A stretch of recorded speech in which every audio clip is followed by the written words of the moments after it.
अम्मा जी चाय। अम्मा जी चाय रख दे।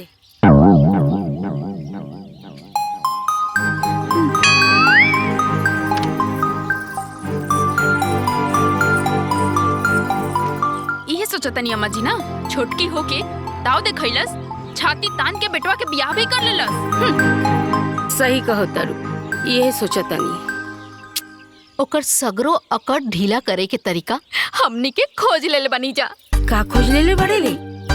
अम्मा जी हैं उ दुल्हन हमनी के दुआरी पे उतारी। हाँ। काहे कि ओकरे दुआरी तक गाड़ी पहुँचबे ना करी, हमनी के खूटा ही ऐसन कर ले बनी जा। का दिमाग पहले बड़े। अब देख हमार नौटंकी। आवे दे दुल्हन के गाड़ी।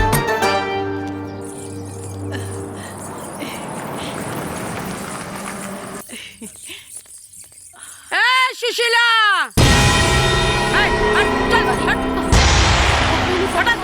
देखो चलो का जरूर कुछ करिए। देख, दुल्हन उतारे के बाद तो उतार, लेकिन अपने दरवाजे पे उतार, हमरे दरवाजे पे ना। अरे उतरे के जगह छोड़ले बड़ू का? आय हमारा दरवाजा तक है जाए के जगह छोड़ले बड़ू? आय भला बताओ तो, जोर जबरदस्ती से सब हमार छीन ले बड़ू। केने से जाई हम? आ दुल्हन हमारे जे उतरी। अरे शराफत से कहा देता रे, नटाई दबा के लेवे के पड़ल। तो हम ऊ नटाई दबा के ना ले ली ना, तो असली बाप के बेटी ना। अच्छा, जब लेवे तो तब ले लिए और रास्ता भी बना ली। अभी हमरे जगह से, हमरे जमीन से दुल्हन अब ना उतरी तो ना उतरी। दद्दा दीदी, पुराना झगड़ा के चक्कर में काहे पता हो के पिछले बाड़ू? अरे ओकरा के उतरे द। ए मंजरी, ढेर मंत्री मत बने। जोन तमाशा देखा तरे ना खड़ा हो के, तन देख। ऐजा हमरे जमीन से, हमरे जगह से दुल्हन ना उतरी। अरे हाय देख रे, बड़ा हिस्सा वाला भइल बड़ी। और करधन पे विक्रम राजा हमारे जमीन छीन के जमीन वाला भइल बड़ू। हमार दुल्हन उतरी ते ऐजे उतरी। तोर दुल्हन उतरे चाहे ना उतरे, उससे हमके कोनो लेना देना नहीं के। हमरा जमीन पे ना उतरी तो ना उतरी, ना उतरी। हमार दुल्हन ऐजे उतरी ते ऐजे उतरी। हम देखा कि कैसे उतरी। हाँ तो देख ली। हाँ तो देख ले, उतार के दिखा। लागता जैसे नकवा फूटल रहे, भुला गईले। फिर से कुटेबे का रे? कुटी फिर से। पहले के बात छोड़ा, अब एगो रोआ दिख उखाड़ सकत हमार। वाला के तब बातें छोड़ा। अच्छा। अब देखता नहीं के हमारा के रोकता, हमारा दुल्हन के उतारे से। हमार दुल्हन ऐजे उतरी, ऐजे उतरी। अरे ना उतरी, ऐजे उतरी। हाँ हम देखा तनी तो कैसे ऐजे उतरी। देखा कैसे उतरबे। हम ना उतरे दे, ना उतरी। ऐजे उतरी। देखा तनी कैसे उतर। ऐजे उतरी, ऐजे उतरी, त ऐजे उतरी। समझ गेलू, ऐजे उतरी। हाँ कैसे ना उतरे दे। ऐजे उतरी।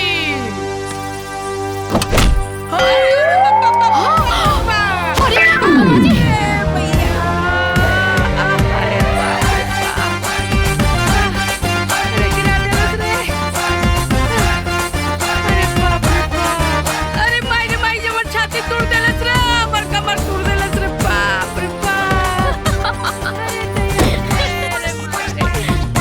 अरे देखत कमरी लोग रे, तोड़ देलस हमर कमर। हमर कमर टूट गइल, छाती टूट गइल, गिरा देलस हमरा के। अरे पिछला आधा घंटा से हम खाली यह सुनतानी कि दुल्हन एजा उतरी, दुल्हन एजा ना उतरी, दुल्हन एजा उतरी, दुल्हन एजा ना उतरी। अरे हम पूछतानी कि गृह प्रवेश हमार बा, तू लोग के बाड़ू बतावे वाला कि हमरा के केने उतरे के बा। हमार सासू अम्मा कह देली कि इनकर दुल्हन अहिजा उतरी, ता मतलब अहिजा ही उतरी। मुंह का तकदरी जो का रे? ते हमरा सासू अम्मा के गिरेली सा? हां? आज तो हम तोरा के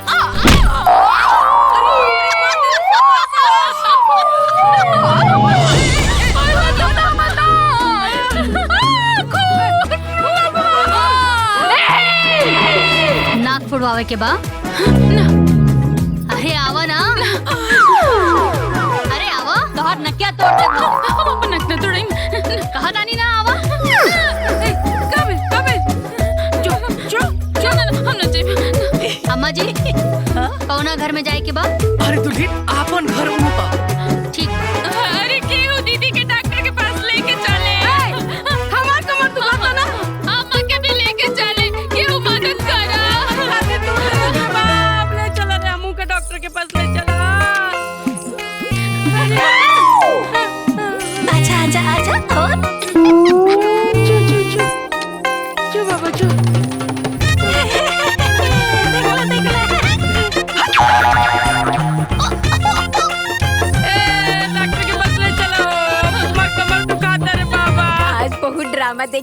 कुछ कहा बहनी। बहुत बढ़िया ड्रामा सुशीला देखे के बहन मिलल, अपन बहू हाँ। बड़ा जबरदस्त ले आई सही बानी। कहत रही।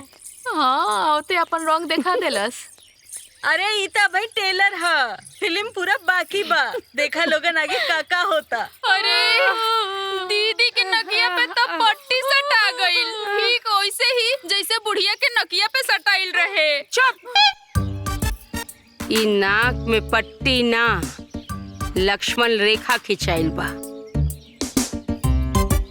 ओमे उहे जल के भस्म होखी जे हम पे और हमरे पतों पे हाथ उठेले बिया।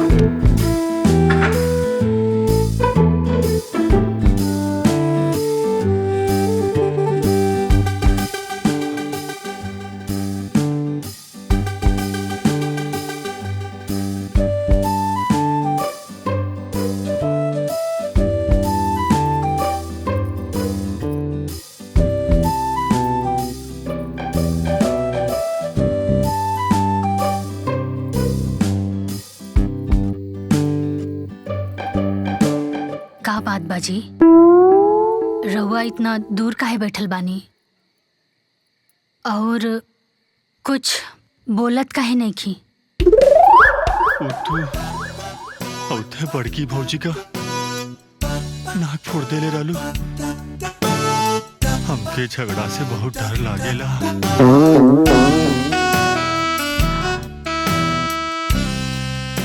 देखी जी, हम कुछ गलत ना कहनी हम, त रहुआ डरात काहे बानी?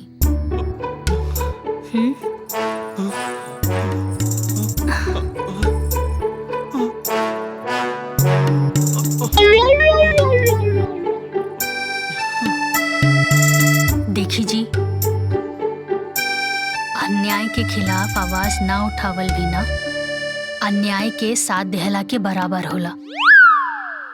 और आज के बाद केहू भी अम्मा जी के खिलाफ अन्याय करी ना त हम उनकर बहू होके के नाते होकर मुंह तोड़ जवाब देब।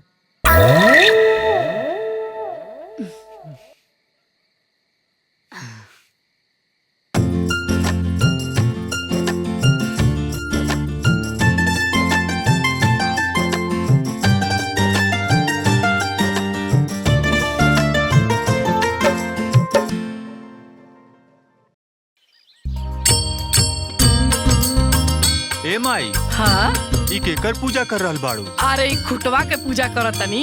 खूटा के? हाँ। ई खूटा के पूजा काहे होला? अरे शुभ कार्य करे से पहले ना ओकर पूजा कइल जाला। चल ज्यादा ना बोले के हाथ जोड़। हाँ।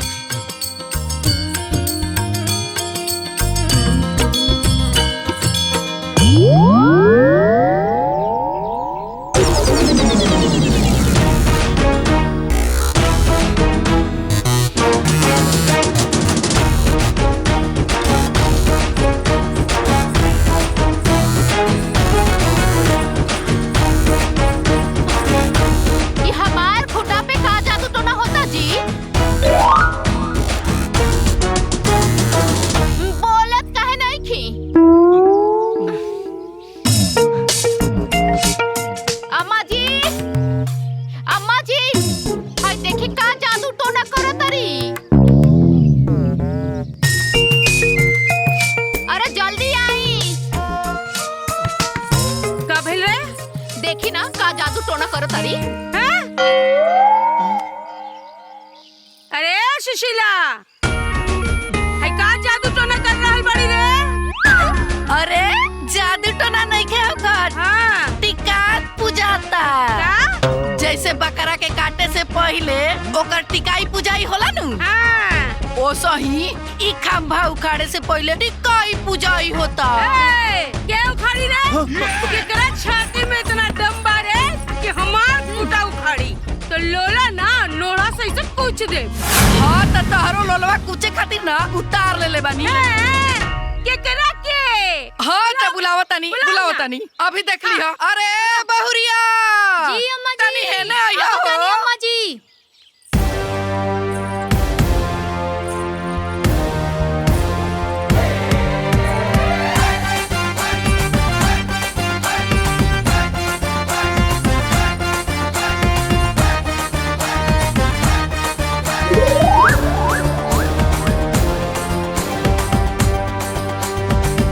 तू एकरा के देख के छाती इतना तानत रहले हैं? ये एके गो पतो पे और हमरे कने तो दू गो पतो बाड़ी सोन। हमारे के पतो तहरा पे तहर दोनों पतो पे भारी बिया। हाँ तब तो आज देखे के बा कि केकरा में कितना दम बा हैं? ए छोटकी जा जाके लाठी ले आ। ए भोला हाँ माई। जो जाके लाठी लेके आओ। अरे माई अपने घरे में लाठी कहाँ बा? अरे लाठी ऐजा बा।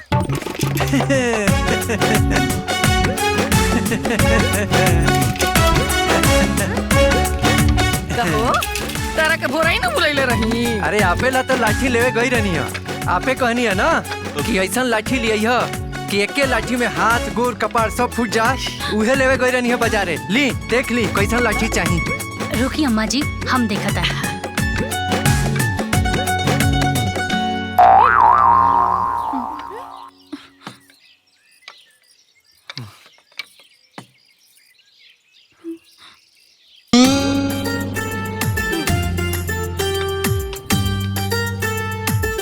हाय देखी पूरा तेल पियावल लाठी बा। अम्मा जी, हम 2 गो लाठी लेब, काहे कि हम दोनों हाथन से लाठी चलाइला। दोनों हाथ से? ठीक बा भैया। ठीक बा।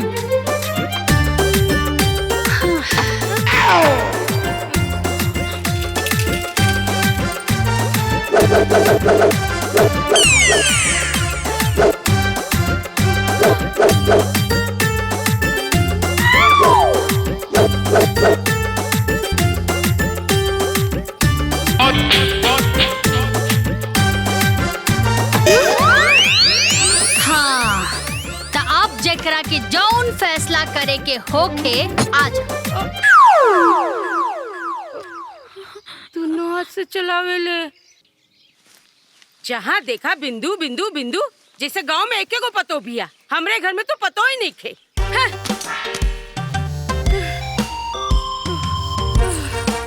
जहाँ देखा पूरा गांव में हमरे घर के चर्चा हो रहल बा। हैं? पूरे गांव के मर्द मेहरारू मिलके हमरे घर के कुटनी छटनी में लगल बाड़न सन। का भइल अम्मा जी? अरे भाईल का जौना के देखा हमरे घर के बुराई कर रहल बा और ओकर घर के तारीफ कर रहल बाड़े, बड़ाई कर रहल बाड़े। का पतो मिलल बिया का लाठी भांजेले हैं? तू दोनों मिलके लाठी भाला ना भाज सकेलू का? काहे ना अम्मा जी? हाँ हमनी दोनों जनी हाथ में मेहंदी लगा के थोड़ी ना बिठल बनी। हाँ जरूरत पड़ी ना हाँ। तो हमनी के जान पे खेल जाइब जा। वाह। अम्मा जी हाँ? रउआ बस हुकुम हाँ। करी, दही के चटनी नियन सिलवट्टे पे कूच दे, लाठी भांजल सब भूल जाई हैं। वाह।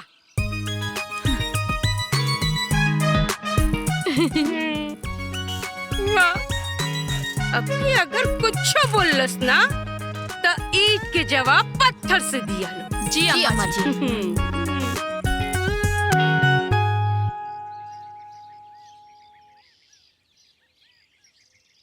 अरे ए बहुरिया का भइल दीदी? अरे देखा ना मिर्चैया पे तो धूप लागते नहीं के। उ सूखी अच्छा। कैसे?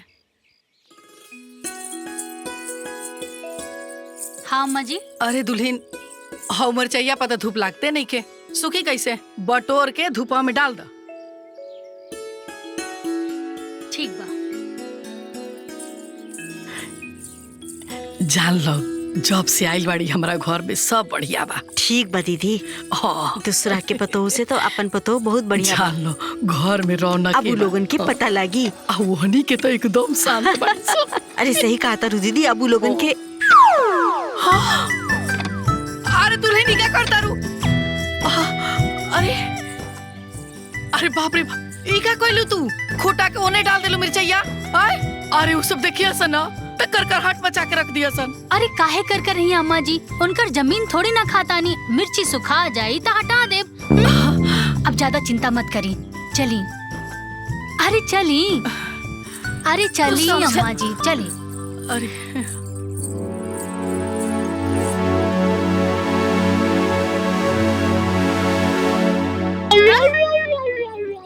हाय क्या कर खटिया हा?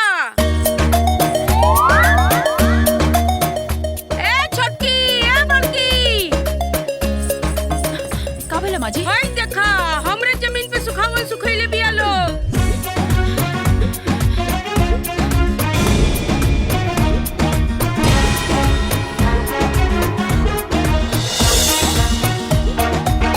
हमरा जमीन पे मरचा सुखावतरी, अभी देखा तनी कैसे सुखावतरी। चल।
अम्मा जी, मिर्ची काहे फेंकनी हो? अत्ते हमार जमीन में खटिया काहे रख ले हा?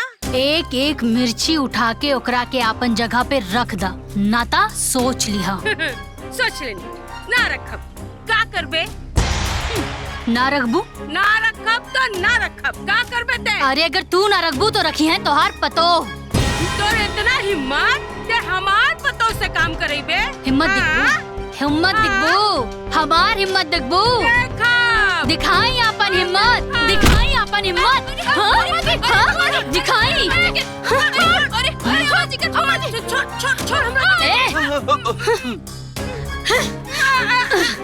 ए दोनों जनी, एक एक मिर्चा उठा के अपन जगह पे रख दा, न तो कुल मिर्चा इनकर मुंह में ठूस दे। सब मिर्चा उठा, उठा उठा जल्दी जल्दी उठा, उठा सब मिर्चा उठा, उठा जल्दी जल्दी।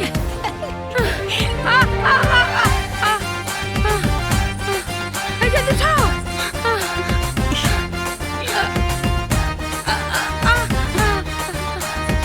उठाओ, अरे चल। अरे खटिया के नीचे भी बा, उठावा।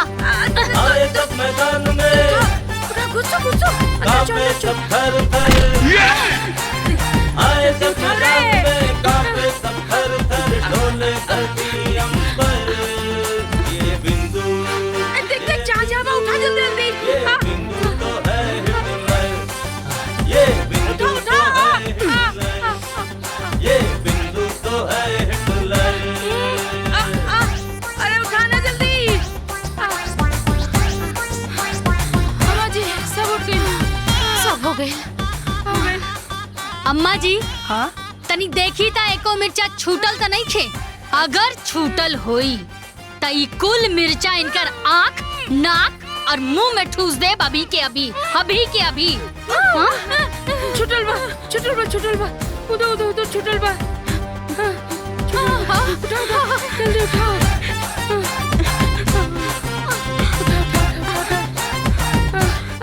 जल्दी ला, जल्दी ला। हो गए, हो गए, हो गए, सब हो गए। अभी कहाँ भाई? हमार मिर्चा अभी सूखल कहाँ बा? पहले जाके धूप में डाला। बोला जल्दी से डाले के। सुखा, सुखा, सुखा। चलो छोटा, जल्दी उठावा।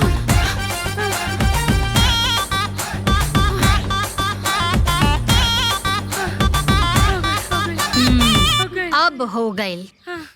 और सुना अम्मा जी, अगर हमरा से प्यार से कहले रहतू ना तो हम हटा देती। हमरा से अगर तेवर दिखाइबू तो हमरा से ढेर पैबू, बुझाइल ना? हाँ जाई।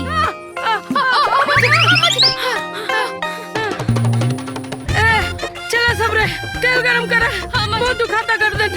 चलो सर, चलो चलो चलिए।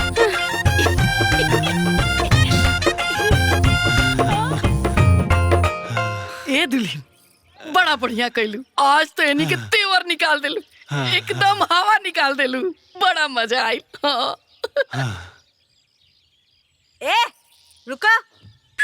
ए रुका। अम्मा जी, हमरा के ई बताई कि पंचन के हिसाब से ई खूटा पहले कहाँ गड़ल रहे? काहे से कि सारा फसाद के जड़ ई खूटे बा। सुना दुल्हन, होय देखा तारू और उपेड़ा बानू ओइजा से लेके हेजा तक बापन हई चपकलवा भी हमनिए के हो। हाँ। लेकिन एकनी के जबरदस्ती ओइजा से खूटा उखाड़ के हेजा गाड़ देली सन। तोहर मुंह कुछ देली। ई त सरासर नाइंसाफी बा। एक तरफ एक हिस्सा और दूसरी तरफ 3 हिस्सा। अरे हिस्सेदारी बराबरी में होखे के चाहिए। आज के आज ई खूटा अपना जगह पे गड़ी। हाँ हाँ हाँ हाँ, हम ना अब यहाँ जाके मजदूर की बुला के लेके आवा। सुनी जी, हाँ? ओकर कोनो जरूरत नहीं खे, हम बानी ना। तू अकेले कुल खूटा उखाड़ लेबू? हाँ? हाँ तू उखाड़ सकेलू। हाँ आवा आवा।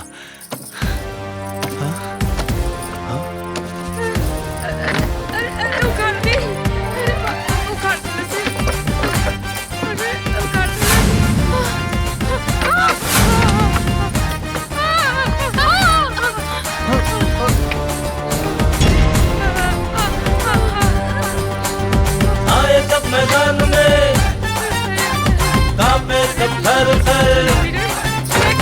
आए सब मैदान में कांपे सब थर थर। डोले धरती अंबर। ये बिंदु ये बिंदु ये बिंदु तो है हिटलर। ये बिंदु तो है हिटलर। ये बिंदु तो है हिटलर।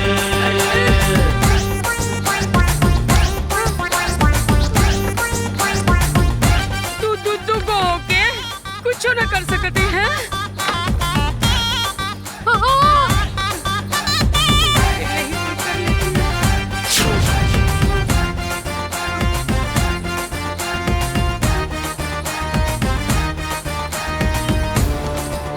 अरे बाप रे।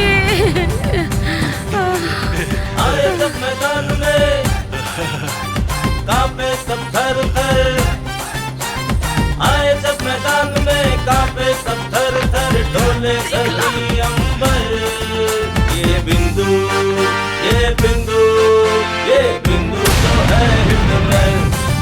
ये बिंदु तो है वो अकेले ही सब कर लेती ये है। बिंदु तो है हिटलर। खूटा गड़ा गई। अरे बाप रे।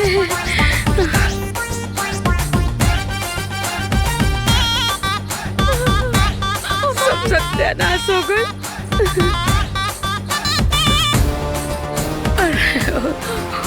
बाप रे बाप, मर छाती फोटो। गड़ा गईल खूटा इंसाफ के लकीर पर।